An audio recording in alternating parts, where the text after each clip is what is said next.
residents of Boitumelo say that the Emfuleni Municipality has neglected them for more than 2 decades now. They say they were handed government-sponsored houses that are drenched in sewage water since 1997.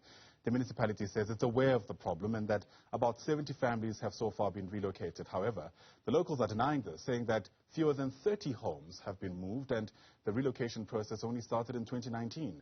Let's get you a sense of what else we know. Bring in Emfuleni Municipality MMC for Finance and Revenue, Hassan Mako, who joins us via our video link. It's great to have you on the program. Thanks very much indeed for making time. Let's begin here. Do you accept as a matter of fact that some of these residents have been in this kind of troubling situation, really, since 1997, about a quarter of a century?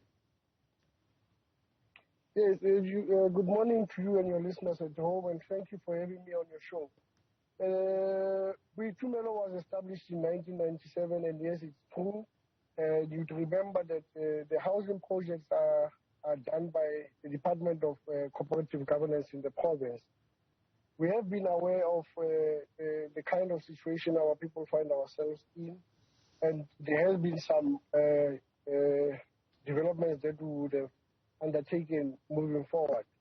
As early as 2008 and 2009, COGTA was approached to fix the problem of the sewer lines. There are some houses that were actually developed on some sewer lines.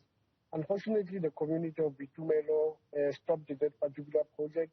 But in the interim, there were about 62 households that were in a waterlogged area. We were able to relocate about 25 of them to new projects in Savannah City and Sonorvater, and we are only left with 25 of them.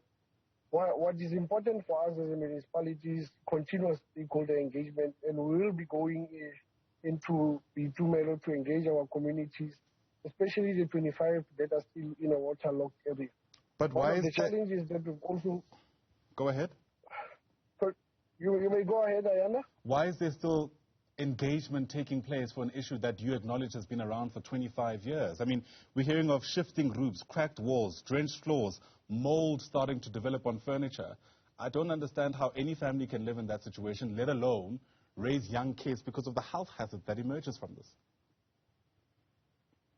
But like I'm saying, in 2008 and 2009, government tried to intervene.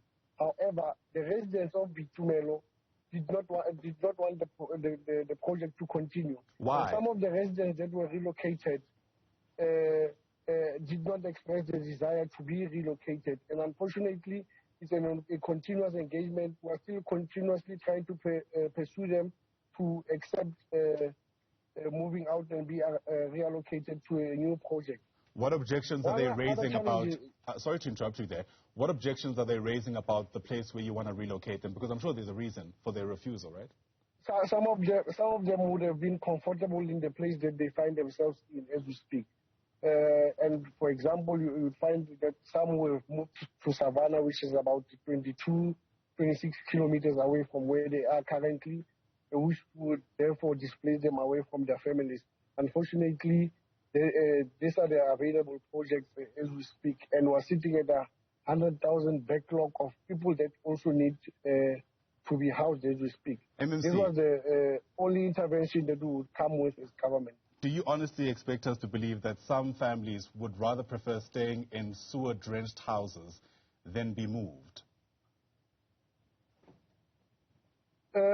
It would require you to leave the office and be on the ground, Ayanda, and not stay in your air-conditioned space, because I'm saying we have been on the ground interacting with these communities, and some have expressed their desire not to leave the place. And unfortunately, this is a continuous engagement that we're going through as government. MMC, with my experience, having also lived in places like Alexander, I know that typically there are a whole host of reasons why people would rather not necessarily get a different environment than the one they're facing now. And I think you're not perhaps being forthcoming about the objections that they have. But nonetheless, we can't go down that route in the absence of their voices here. Let's speak about the way forward. 25 families, you're saying, still need to be moved. How quickly can that happen? Yes. There's still some housing development that is still happening in Savannah City, and we have engaged the Department of Cooperative Governance, and the 25 we try to squeeze the 25 as the development of Savannah City goes. So you can't really give us any kind of timeline, deadline, that kind of thing? No, I can't give you a timeline as Savannah City is a continuous project as we speak. Houses are still being allocated. The building construction is still continuing. All right. MMC for Finance and Revenue at the Emfuleni Municipality. That's Hassan Mako. Thanks very much indeed for your time. Pity we couldn't reach some of the residents who live in Boitumelo informal settlement. I think that's obviously the side of the story that we're missing here. We'll certainly endeavor to bring you that voice throughout our watching of the story.